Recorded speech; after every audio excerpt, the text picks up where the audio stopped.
न मे पार्थस्ति कर्तव्यं त्रिषु लोकेषु किंचन नानवाप्तमवाप्तव्यं वर्तयेव च कर्मणि।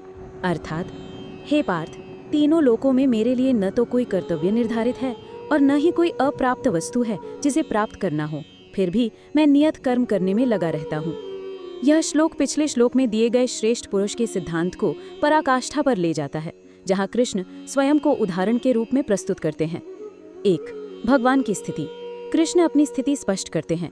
न मे कर्तव्यम, अर्थात मेरे लिए कोई कर्तव्य नहीं है।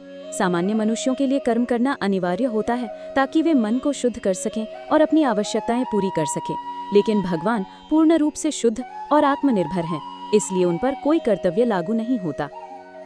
नानवाप्तम अवाप्तव्यम, अर्थात मेरे लिए कोई भी वस्तु अप्राप्त नहीं है जिसे प्राप्त करना हो। वे हर वस्तु के स्वामी हैं, उन्हें कुछ भी पाने की कोई इच्छा या आवश्यकता नहीं है। 2. भगवान का आचरण। कोई कर्तव्य न होने और कुछ भी पाने की आवश्यकता न होने के बावजूद कृष्ण कहते हैं, फिर भी मैं कर्म में लगा रहता हूँ। वे अपने सभी निर्धारित कर्तव्यों का पालन करते हैं। 3. क्यों? अव्यक्त संदेश। कृष्ण कर्म क्यों करते हैं? इसका उत्तर पिछले श्लोक में है, लोक संग्रह के लिए। वे दुनिया के सामने एक आदर्श स्थापित करने के लिए कर्म करते हैं।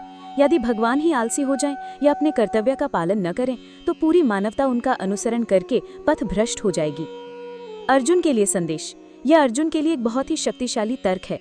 कृष्ण कह रहे हैं, अर्जुन सोचो, अगर मैं जिसे कुछ भी पाने की जरूरत नहीं है फिर भी लोक कल्याण के लिए कर्म करता हूँ, तो तुम जो एक मनुष्य हो और जिसके लिए कर्तव्य निर्धारित हैं, अपने कर्म से कैसे भाग सकते हो?